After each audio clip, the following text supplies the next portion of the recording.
Good morning, Chargers. I'm Kayla Bordez. And I'm Kyla Ramsor. And here are today's headlines. Are you currently studying criminal justice or interested in pursuing classes in the subject? Are you curious to know what it's like to work in the field every day? Then you don't want to miss out on DC's 6th Annual Criminal Justice Day. It's on March 8th from 8:15 to 12:45. It will be held in Ferry Lecture Hall, located in the Prusmack Center. There will be discussions covering topics like internship opportunities, crime scene investigations, and even firearm tactics. You will also hear from multiple speakers who work and have experience in different aspects of criminal justice and law. Make sure to bring any questions you have and be ready to learn more about what it's like to work in the field.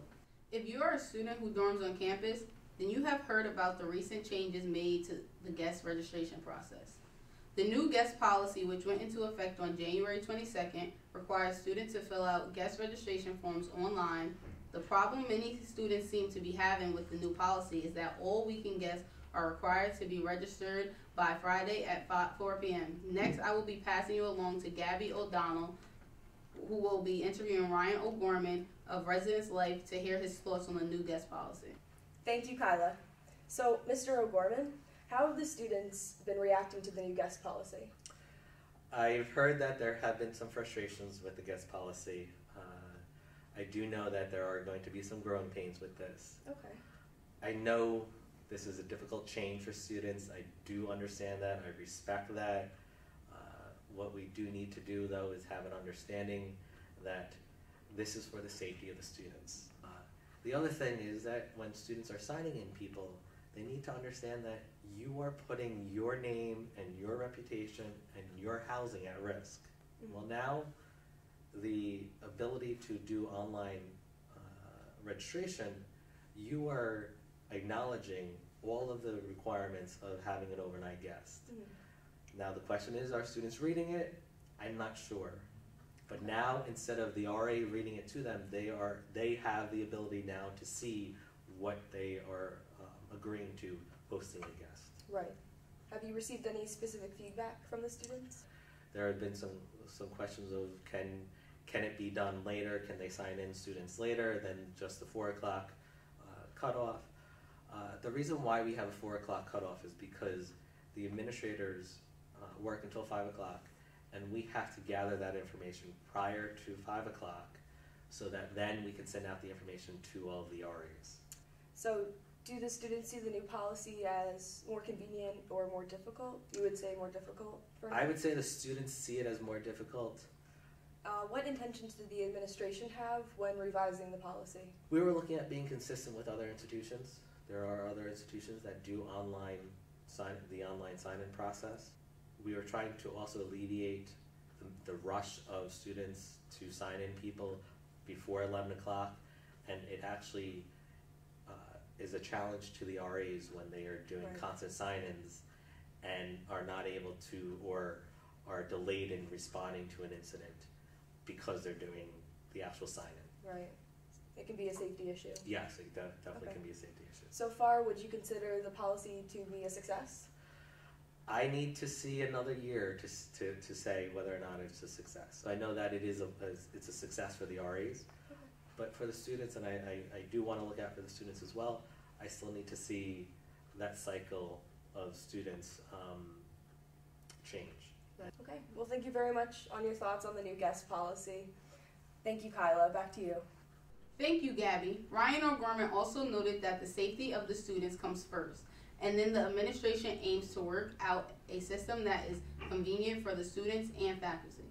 You can find the guest registration forms on the DC portal under the Residence Life tab. There has been a flu epidemic going on campus for the past 2 weeks. Stuffy nose, coughing, sneezing are symptoms to be aware of.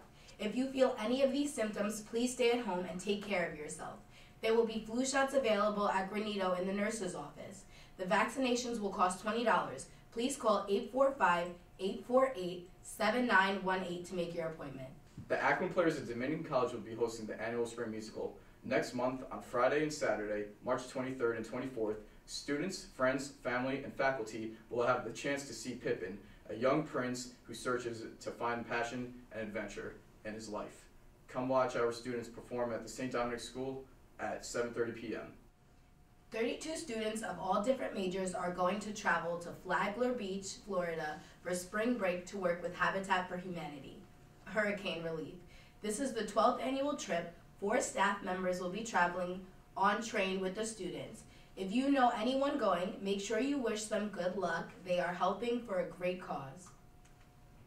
On Friday, February 16th, there's a strange email sent to DC students within a subject for questionnaire, supposedly from the advisor and professor Elgin Dolgen. In the email, it told students to click on the link and log in. After students log in, their accounts immediately shut down. IT urgently emailed students to not click on the link and to delete the email as soon as possible.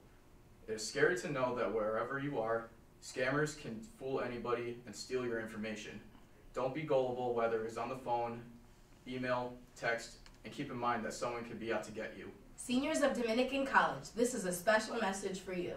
At Granito, February 21st and 22nd from 10:30 a.m. to 3:30 p.m., there will be class rings available for purchase. The rings are presented by Belfour and they look beautiful. Live a charger life forever by showing off your pride and being an alumni of Dominican College. You can also order your rings with calling 877-225-3687. Meals on Wheels is an organization that delivers over 500 meals in the country. There are 50 routes that are staffed by over 250 volunteers. These volunteers deliver 12 meals and homebound elderly people in Spring Valley. Anybody can join this thrilling experience every week on Fridays, leaving Granito at 11 a.m. However, please email Melissa Grau to guarantee your spot. Do not miss out on this life-changing event. This Wednesday, February 21st at 6 p.m., there will be a science seminar. This is the first science seminar of the year. Those of you freshmen, this is a great opportunity to take a picture for your passport. The seminar will be held in the Lawrence Room at Rosary Hall. Dr. Joan Peterson, professor of biology, will be hosting the seminar. I'm Kyla Ramsor. And I'm Kayla Bordez. Thanks for watching, DC.